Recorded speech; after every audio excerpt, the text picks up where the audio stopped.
মানে এখানে দেখতেছি পরিবেশটা অনেক সুন্দর এবং কি ভালো লাগতেছে, মানে খুব সুন্দর সেবা যত্ন হচ্ছে আসামিগুলোর ভিতরেও। আমার হাজবেন্ড আছে ভিতরেও, বলতেছে যে এখানে ভালো, ওদের মানে দেখাশোনার বিষয়টা খুব ভালো। এটা তো আরো বেশি ভালো, এর আগে তো এরকম আমি দেখিনি, আজকে বেশি ভালো লাগছে।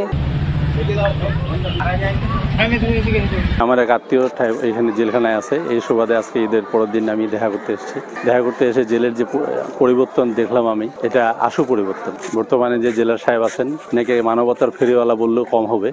ইনি যে মানুষের সঙ্গে যে সম্পৃক্ততা এবং মানুষের দ্বার প্রান্তে গিয়ে সবারই যত দর্শনার্থী আছে সকলের সঙ্গে কথা বলা, আমি উদ্গ্রীব এবং আমার ব্যক্তিগত পক্ষ থেকে এবং আমার আসামির পক্ষ থেকে আমি আন্তরিক সাধুবাদ জানাই জেলার সাহেবকে এবং সকল জেলে যারা সিপাহীরা আছেন সার্বক্ষণিক পরিশ্রম করতেছেন, সকলের খোঁজখবর রাখতেন। এবং সবচেয়ে বড় কথা যে সেবার মান অনেক উন্নত হয়েছে, যেটা দীর্ঘদিন ধরে মানুষ এখানে পায় নাই। আমরা বাইরে থেকে বিভিন্নভাবে শুনেছি, কিন্তু জেলেও যে মানুষের সেবা করা যায় এটা আমি নিজের স্বচক্ষে এসে দেখে আমাকে খুব উৎফুল্ল লাগলো। উনি আমাদের মানবতার ফেরিওয়ালা হিসেবে আমাদেরকেও আপ্যায়ন করছেন, জেলের ভিতরে আপ্যায়ন করছেন। আমরা ওনার দীর্ঘায়ু কামনা করি। ভিতরে আমার মামা আছে, মনে করেন আমাদের আপ্যায়নের ব্যবস্থা আছে, শরবত খেলাম।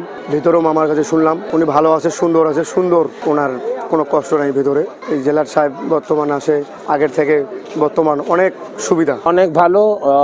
ঠাকুরগাঁও জেলা কারাগার কর্তৃপক্ষ আমাদেরকে যে ফুল দিয়ে আমন্ত্রণ জানাইছে, আমাদের কারাগার কর্তৃপক্ষের কাছে কৃতজ্ঞ। আমার ভাই জেলখানায় আছে, আমরা দেখা করতে আসছি, ফুল নিয়ে আমাদের ফুল দিচ্ছে, আমাদের এখানে শরবতের ব্যবস্থা করছে। এই উত্তরটা আমার কাছে খুব ভালো লাগলো। ঠাকুরগাঁও জেলা কারাগার কর্তৃপক্ষের প্রতি আমরা আন্তরিক কৃতজ্ঞ। তারা অত্যন্ত সুন্দর পরিবেশ সৃষ্টি করে দিয়েছে আমাদের জন্য এবং অনেক সুন্দর সুযোগ সুবিধা দিছে, আমাদেরকে সুশৃঙ্খলভাবে এই আমাদের সাক্ষাৎ সারতে দিয়েছেন। বর্তমান কারা মহাপরিদর্শক মহোদয়, আমাদের ডিআইজি প্রিজন মহোদয় রংপুর এবং বিজ্ঞ জেলা ম্যাজিস্ট্রেট মহোদয় ঠাকুরগাঁও, এই তিন ব্যক্তি আমাদের সবসময় মোটিভেশন করছেন।